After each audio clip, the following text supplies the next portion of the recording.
So this is session A7, playing school, improvising within the school system or within the system by Esben Wilstrup. And it's on Thursday, November 3rd. And during this conference, education as relating. And I'm really excited to be here with you. So can you take the next slide? Yes. And actually all three of them.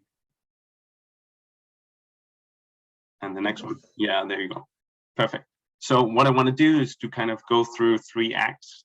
The first act, speaking performance language, is kind of giving you a bit of scenes and conceptual tools. We're going to go through the blame game, the performing ahead taller, bringing play-based learning beyond, and also look at some conceptual tools, kind of like looking at what we mean by improvising within the system. And the next act is kind of like looking at, well, so there's conceptual tools, but also we have practical tools for improvising and how to borrow from the world of improv in terms of building with how to listen, see, accept, build, and create with others, including all the crap there is in this world, because that's a lot of what there is to build with. And if we ignore that, we don't have much left. And the third act is kind of inviting you into a conversation, improvisation of what would it take for us to improvise within your systems. And one way of understanding systems can be the performances, scripts, and games that you're working within. So next. So I wanted to actually have you guys read this out. So can somebody be the consultant? Unmute and say yes. Who's the consultant? I'm so glad we could all meet and work together to find out how we can best support John. And who's the teachers?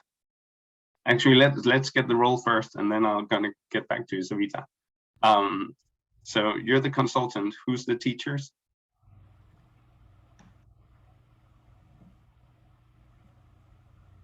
Would anybody volunteer to read out the teachers? Sure, I will. We've tried everything. Hold on, Harrison. So you're the teachers, and we need somebody to volunteer for the parents. Okay, I'll do the parents. Great. And the school director? Thomas, are you okay with being the school director? Yeah, it's okay. I can be the school director. And who wants to be the child? Well, maybe I can. Great. All right. So scene one, the blame game. And go ahead, Savita, take us away. I'm so glad we could all meet and work together to find out how we can best support John. We've tried everything. This kid needs more support than we can give in a normal class. He needs special education, and you're a psychologist. Why won't you examine him? It's a difficult class with a lot of bullying. Perhaps you as a school could do more to change the culture in the classroom. We are doing everything we possibly can, but it's hard to include John when he's absent or have missed homework, which happened often. Perhaps you could support him more at home. Why is nobody asking me? Perhaps it's because it's my fault. There must be something wrong with me. So I wanted to bring this scene to you and ask you if there's any of you who can relate to experiences like this or have heard of scenes like this in the educational system. So this is a lot of what I met as I was working as a school psychologist. There were lots of good intentions in terms of like teachers wanting to do their best, school psychologists wanting to do the best, school directors and so on. And also everybody was invested in not taking the blame, but moving it somewhere else. And often out of frustration or out of not knowing what they would be able to do beyond what they were already doing. And so I was really fed up with this work of constantly getting in situations where even if they asked me, hey, could you have a conversation with this kid? And I said yes. Me as a psychologist talking to a child would give the impression that this child needs a psychologist, meaning that then the teachers wouldn't be able to handle this kid alone, because otherwise I wouldn't prioritize talking with the kid. And so just by simply saying hi to a kid, I could stigmatize and legitimize that this kid needed special education that the school weren't capable of handling. So just like how screwed up that system is, that even having a conversation with a person is already excluding them and stigmatizing them. So I wanted to really break out of this and see if there were ways that we could do something more developmental. And I was very inspired by the work of the Institut, which I'll come back to, and kind of more creative ways of building with kids and keep building with people. So if you skip to the next slide.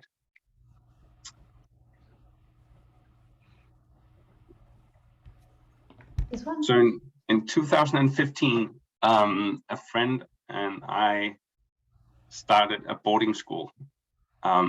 So we bought buildings in the southwest of Denmark and got this amazing place with 70 rooms for students, a full kitchen, all the teaching rooms we needed and all of that. And we got the Ministry of Education to what do you call that, kind of accept us as a school, recognize us as a school, which gives a lot of public support in Denmark. So it's kind of a semi-private, semi-public schools where parents will pay part of the tuition, but the major part will be paid by the government or the state. And we decided to do this boarding school based on play. And so we've over the last 6 years, we've had between 60 and 70 students ages 14 to 18 in their last years of school in Denmark.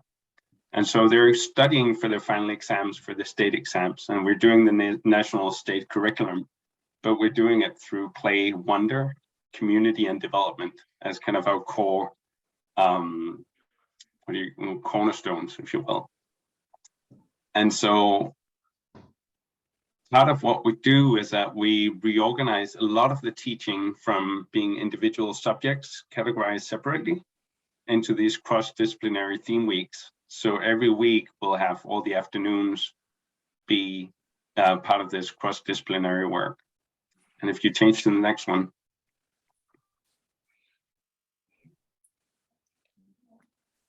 So the week, I'm not going to go through it, but basically it says like, morning assembly in the mornings, and then traditional subjects until 11. And then we have a sweat block, which is meant to get all the kids moving. And so often we'll have, there's physical education, you have to do basketball or whatever. And what we do then is also, Counter-Strike. A lot of the kids are gaming. So could we do live Counter-Strike with Nerf guns and have them take their gaming into the real world and charge each other and, run around. And suddenly all of these gamers are running around, chasing each other and getting sweaty and having fun. So basically looking at activities that the kids already like. We have a total ninja destruction, which is more of like a game of fast movement and timing and stuff. So we come up with all these games, capture the dragon or whatever, to get them moving in a way that's different from traditional sports. Because many of them have had really bad experiences with traditional sports education or traditional physical education. And so we also do cleaning. And instead of just cleaning, we have the battle against chaos. So there's a lot, chaos keeps creeping up on you. There's like dust and mess and all this stuff around at the school. So we put on a general and we have really loud music and everybody are running in, and we have sergeants and the alpha team and all these teams go out on special missions, and they fight through the struggle to keep the school organized. And so, of course, over a year, it still gets to be cleaning for the students, but just for us to keep inviting them to have a different relationship with the activity is helping a lot of them actually get that done and have fun doing it. And we've had some epic moments of people, you know, coming in and then sharing their highlights of what they were able to do in this struggle. And so we really treat it as another game or as another play. And then in the afternoons, we have electives on the Monday, and then these cross-disciplinary activities Tuesday, Wednesday, and Thursday every week. And then on Fridays, we have these life skills, which is basically 1 hour working with the kids on how to make friends, what to do if you don't want to drink and there's pressure on drinking. How do you show your romantic interest? How do you do your tax papers? So any kind of things that are related to what these kids are actually interested in and facing in their everyday life is what we do. And then we end every school week with all the kids, 70 students, teenagers, sitting in a circle and sharing what are highlights for their week and how they appreciate the other students. So it's not mandatory for anybody to share. It's an open space, and anybody who wants to can share a highlight or share an appreciation. But it's a way of us to give space to that and also to support that culture of appreciating each other. So I'm giving these as kind of examples of concrete things we're doing at the school, just to give you a sense of what the heck I'm talking about. Could you change to the next slide? Oh, sorry. And oh, one back. Yeah, there you go. So these are a bit of pictures. Sorry, can you show the pictures? This one, yes. Yeah. So this is a bunch of pictures of what we're doing. So in the top left corner, me and my colleague are interviewing a group of students, and we've cast them as authors and literary critics. So we've given them an alibi to come with, you know, bold statements about the text that we've read. Instead of them being students, being uncertain and afraid, one of them is actually the author. So anything she says is correct because she was the one who wrote it. And so we play around with, if we give them a different character, what kind of alibi or possibilities does that give them, and what kind of performance does it invite them to do? And so the rest is just kind of like, oh yeah, and then the top right corner, there's Parliament of the Species, which was inspired by all the climate catastrophes happening around the world. What would happen if the species had their own parliament? So if they, and they apparently the species kind of had to negotiate with each other, because some only lived a day and some species lived for a long time. So they decided to have human ambassadors, each representing their species, and then meeting up and taking on, what would the beech tree say to the turtle? How would they navigate creating a better world? So playing around both with democracy, with political science, with biology, with geography, and bringing them into, you know, changing their perspectives and how they could look at things. Could you change to the next one? And so for literacy and literature, which was the subject I taught the most, you know, I'm trained as a psychologist, so I didn't know much about this, but I had 1 year to learn the subject and then take the kids to their final exam of that subject, which is the biggest subject in compulsory education in Denmark.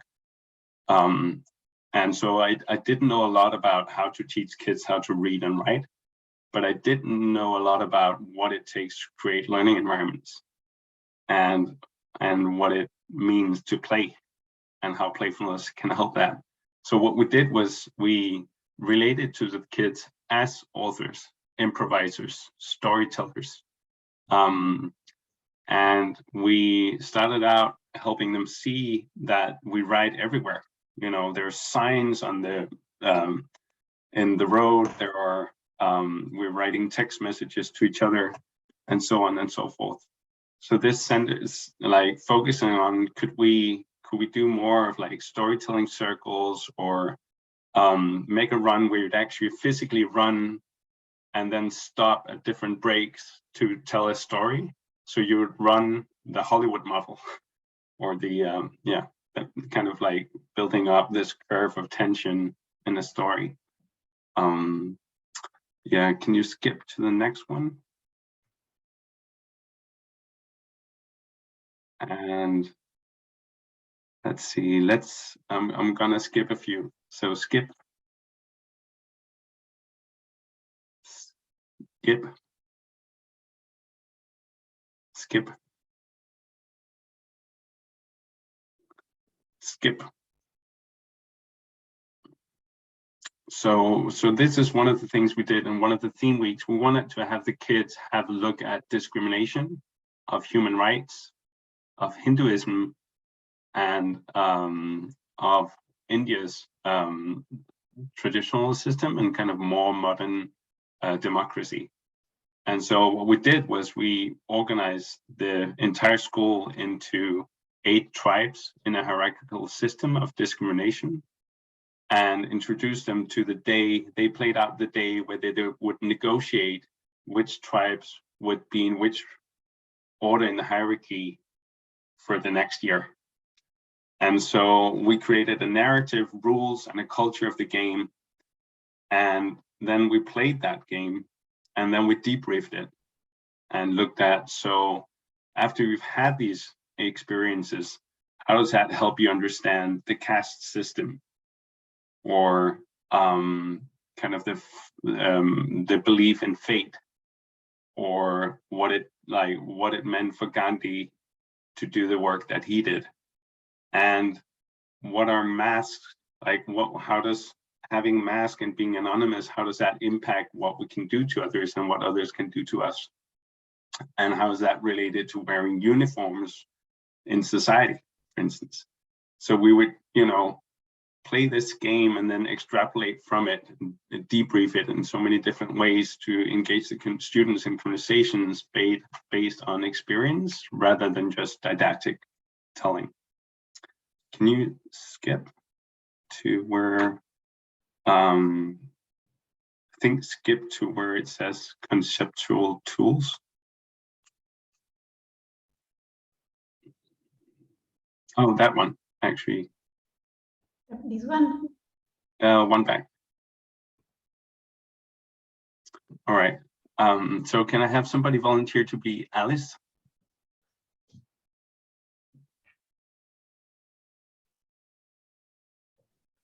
I can be Alice. Great. Who's the mother? I can be the mother. And the teacher number 1? I can be teacher number 1. Great. And mother again, and teacher 2. Who can be teacher 2? Yeah, I'll be teacher. Yeah. All right. Daniela, it's fine. So Daniela, you're teacher 2. Okay. All right. Go ahead, Alice. Come closer, my magic fables, and tell me your story, so that our wonderland can grow strong again. What is your fairy tale? Was that Hannah playing Alice on that dusty floor in front of 70 kids?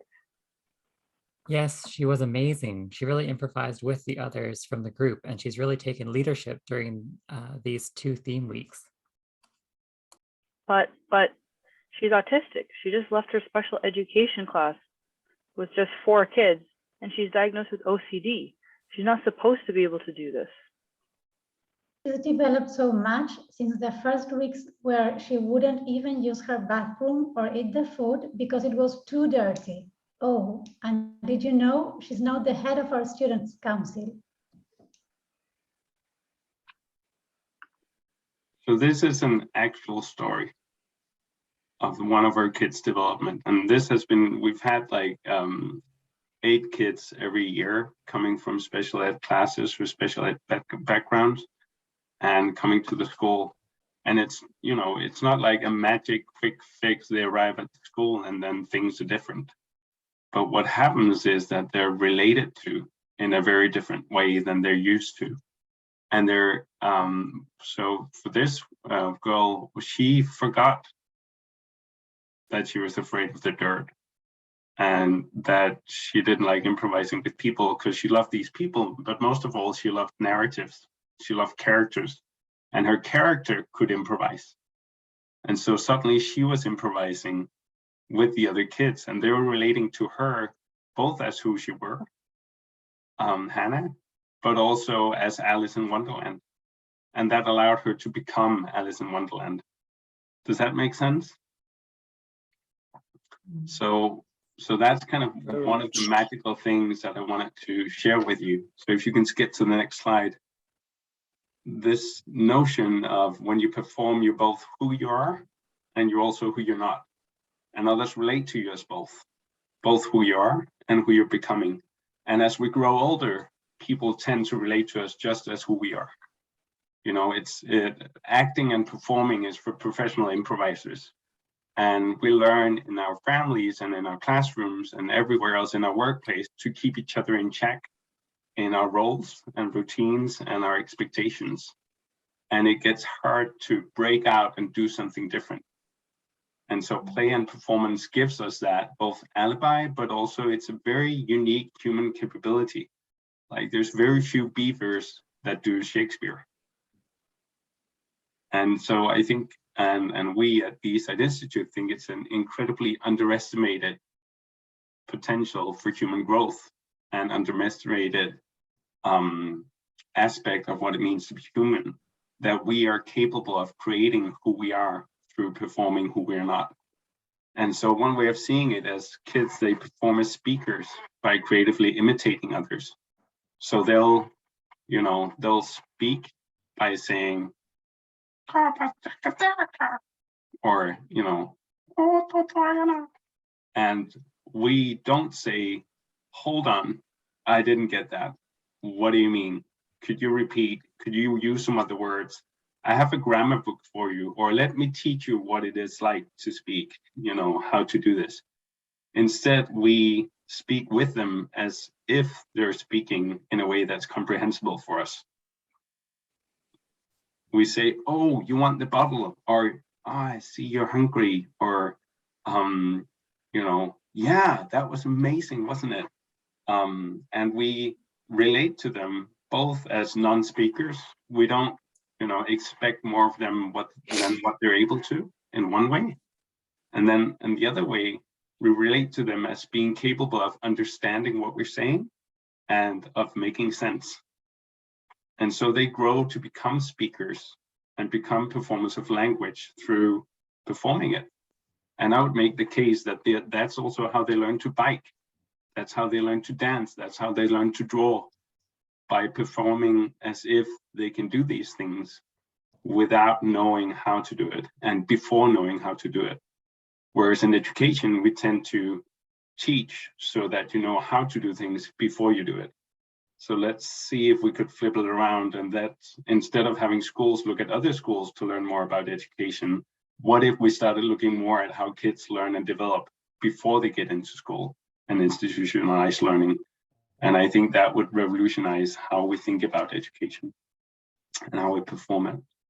So I hope that's one thing I want to give you, that I think there's a huge misunderstanding that we tend to look at other schools and other types of education to understand how best learning functions. And I think the evidence is out there that schools are not the best place for kids to learn. And so it's kind of weird that we keep looking there instead of going other places. So that's one thing I wanted to invite you to think about. Can we skip a few slides to the power of play in education?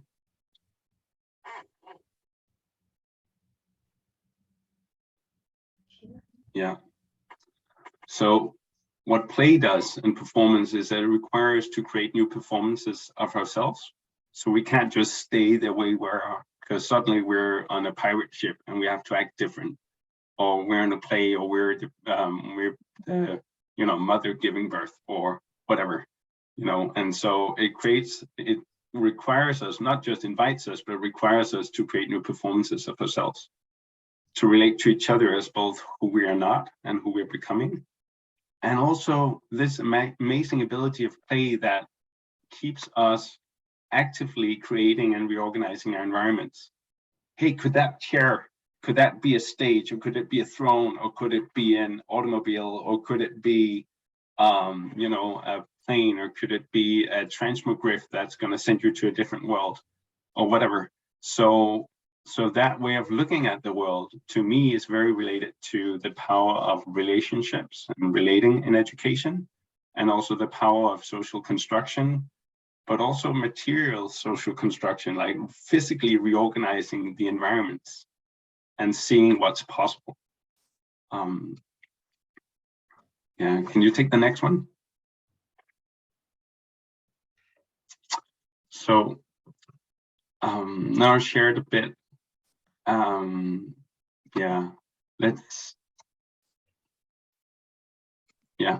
Can I have somebody be the consultant, teacher 1, teacher 2, and teacher 3? Who's the consultant?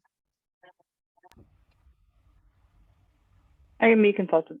Great. And teacher 1? Yeah, I can be teacher 1. Oh, sorry. Marley's your teacher 1.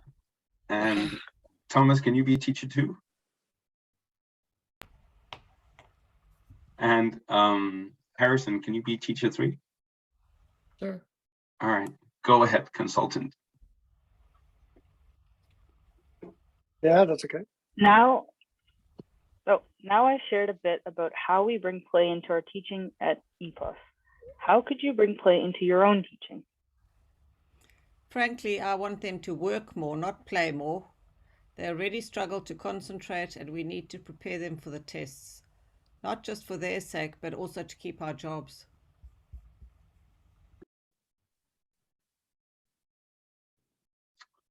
Who's teacher? Thomas, can you be teacher 2? Or Daniela, can you be teacher 2? Okay, I think it sounds But amazing. we would never be able to do something like that. Yeah, I tried. I don't know. Thomas, follow. Go ahead, Thomas.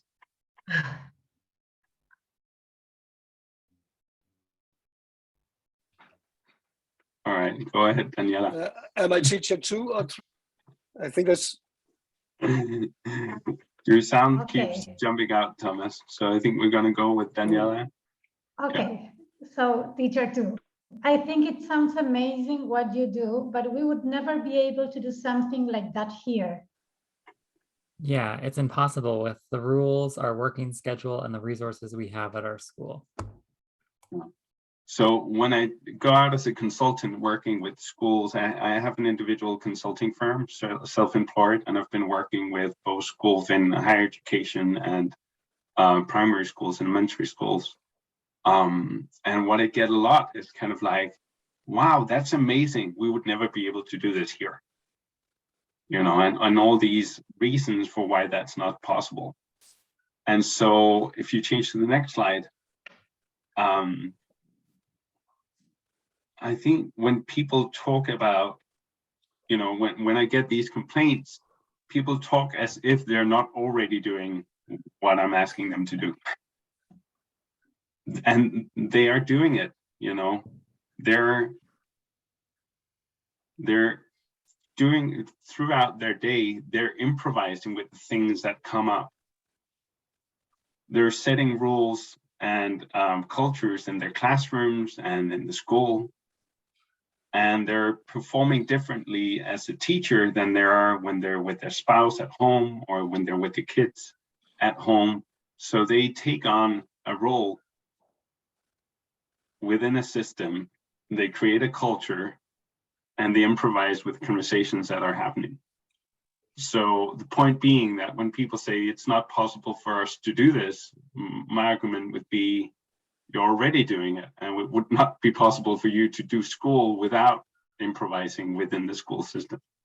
So what I want you to what I want to bring up with them is, well, what if we look more at what are the kind of offers that are in this environment?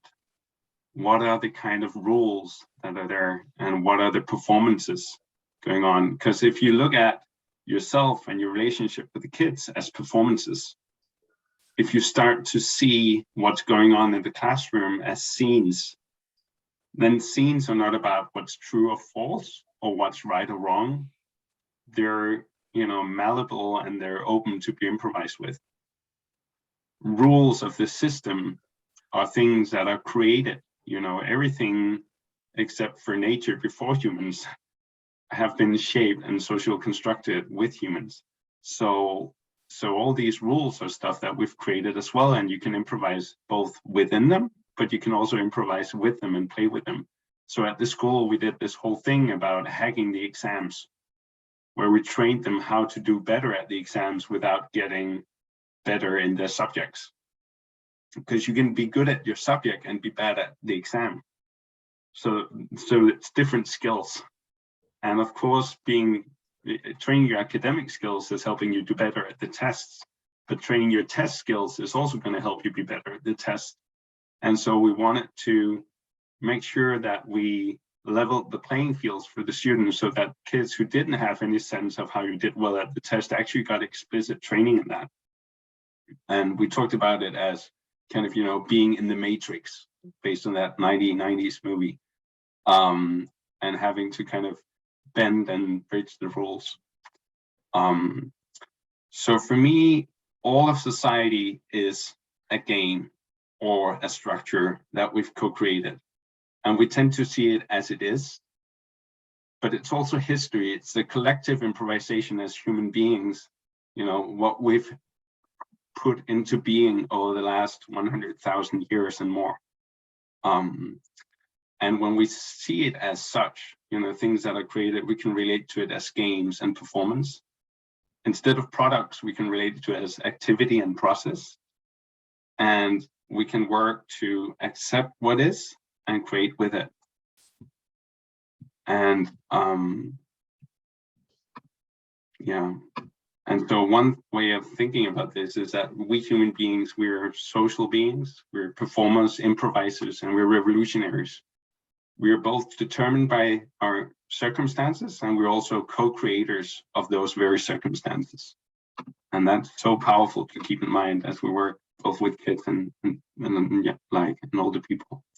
Can you change to the next one? Let's see here. So within improv, let's see if we can do this. In improv theater and in improvisation, there's a lot of skills and techniques that are really helpful for practically learning how to improvise. And a lot of them are about, building relationships, making your partner look good. It's all about relationships and less about truth or getting it right. It's all about listening for what there is to create with, not listening for whether it's right or wrong or when it's your turn to speak, but for what there is to create with.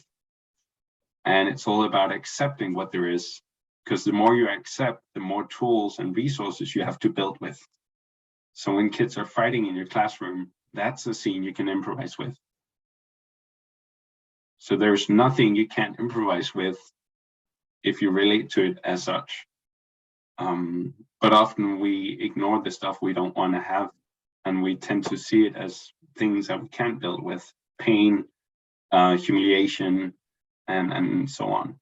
And I think that's a lot of the work of the Eastside Institute, where I've been trained that they've been able to create a praxis of building with these things that are hard to build with. And improv also relates, asks us to complete each other.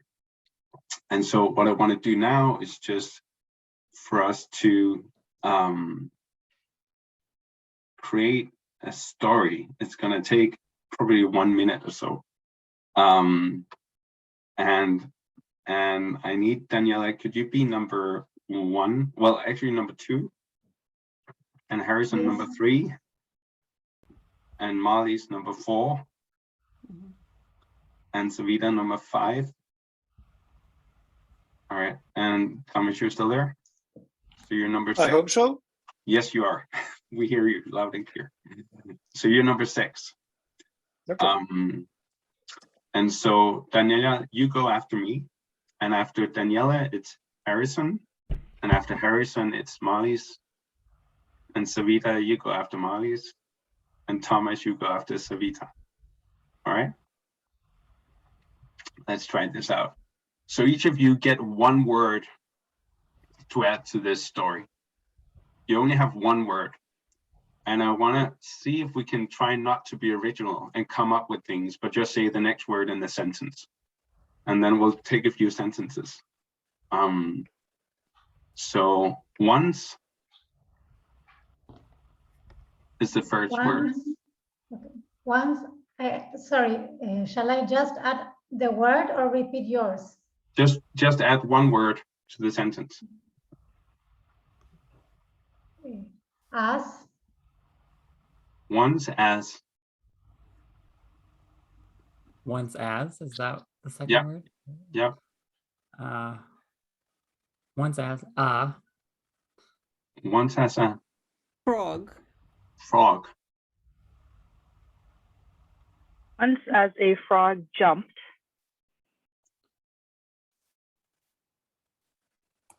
Was that Once as a frog jumped. is it me? Yeah. Into The Daniela. Mud. Once as a frog jumped into the mud. it. Raised. A Thomas.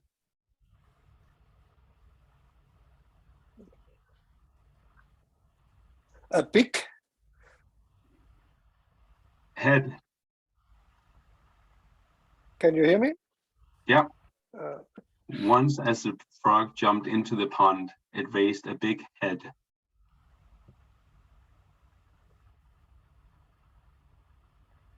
It. Moved. Lily pads. onto. another. Frog. All right, thank you. So the point of this activity is not for us to do a beautiful story or land it somewhere, but just that you get words that is perhaps not what you wanted. You don't know what to do with them. And you might kind of get stuck in your head thinking about what could be a good way of doing this. And we can also stay in this conversation and just add one word and see where it takes us. Does that so I think often what happens is that we get so frozen in figuring out what's the best way to do things, or that's not the word I wanted, or I had planned this awesome word I was gonna say, but actually the story is going somewhere else.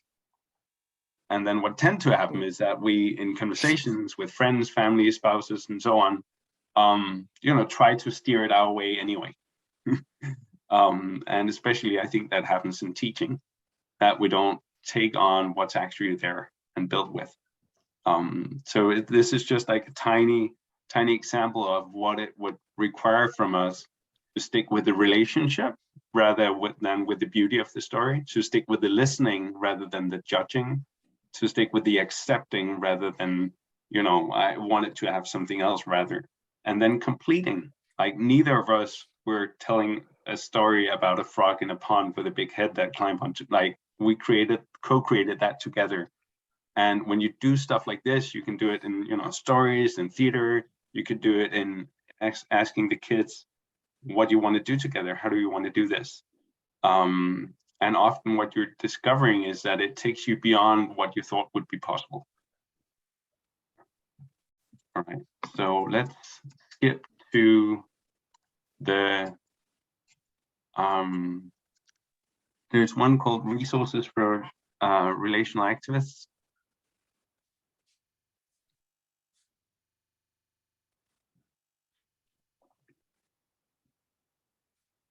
Yeah. Yeah, that one. So I just wanted to let you know that, this is tiny appetizer.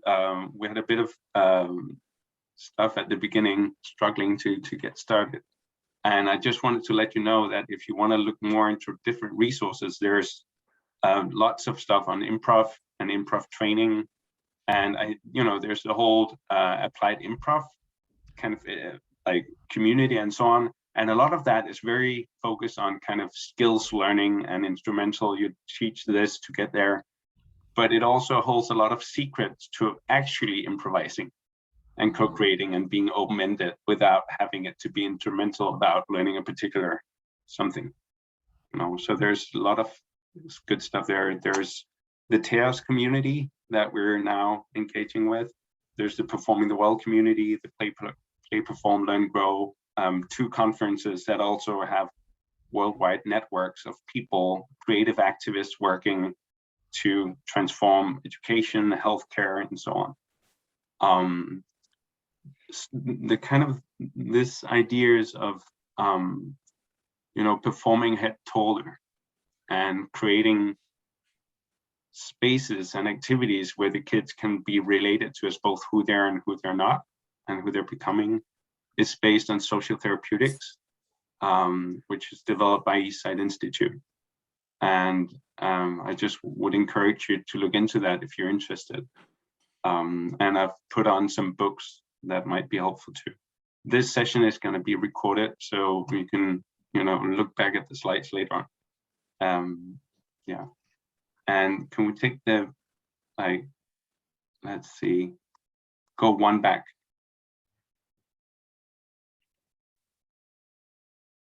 So we have like 4 or 5 minutes left. And I wanted to hear so what's your response to all of this? Do you have any immediate reactions, ideas, questions for your practice or ideas? Then I would love to hear those. So the floor is open. Let's do it in the way that everybody can speak at any time, and we try to make space for each of us. So no order, just jump in. I really enjoyed, this small exercise that we did, but just that really open co-creating, accepting and of the unknown, because you didn't know what it was going to come to, that wonderment aspect of things. And that's just something that I wonder how I would love to be able to figure out tools to incorporate that into higher education. So for instance, I do a lot of medical education work, and I find it very hard to, introduce these sort of non-traditional, tools that are not traditionally seen in medical education, for instance, which is a very hierarchical, heteropatriarchal, very much rooted in a lot of those isms. So I don't know if people have any ideas or thoughts on kind of how, that's a massive question, but it's something that I think about. Thank you. Also, feel free to add your emails in the list if you want me to send resources and responses to what you're saying. Yeah, so I'd like to jump in Mm-hmm. and say, if you bring the neuroscience into the medical profession of why this works for them, then it might help. The other thing is, I love this idea of performing a head taller, and that the experience and the experiential aspects of building knowing starts from that, as opposed to starting with the knowledge or the concept, and by the time you introduce that, there's the knowing already. So I like that a lot. Thank you. Yeah. There's something amazing happening when the students are saying I don't know how to write, and we're like, you're writing all the time, and they're like, oh.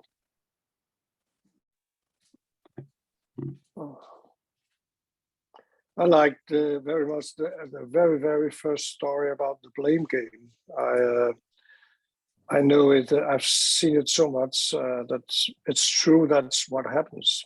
And do you know Gro that from Denmark also that make a PhD in this about exclusion processes in school? Yeah, I do, and I'm actually working as a yeah, consultant, basing some of the work on her work. Yeah, I think that's very important for us working in a school that we avoid doing this and thinking of it all the time.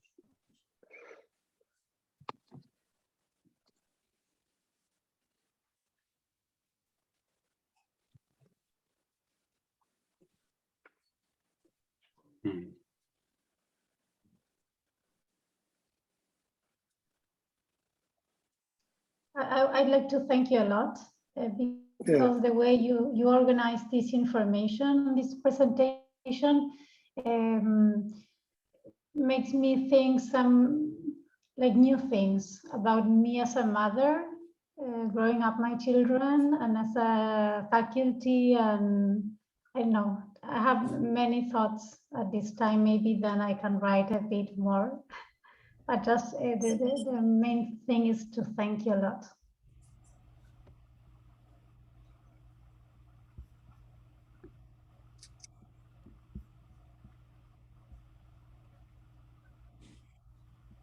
Harrison, do you have a sense of like, was any of this helpful or useful, you think, or is it like things to be digested and thought about? Oh no, it's things to be digested and thought about. The reason I'm not asking a lot of questions right now is I hope it might be okay if I email you and have a bigger conversation after, because this is very much in my research space, and yeah, I'm super curious about how you go about starting a school. And so, no, I'm super interested, super thankful, very well organized. Yeah, I look forward to connecting later in more detail. So thank you. So I'm gonna stop the, see if I can stop the sharing. Oh, we're trying to record here, so we'll start over again. Thank you everyone for coming back to the main room, our ballroom here, as we join together virtually for our conference, Education as Relating. And we just finished up a 1-hour breakout session, and I am just so thrilled that it went well and everybody found their rooms that wanted to find a room.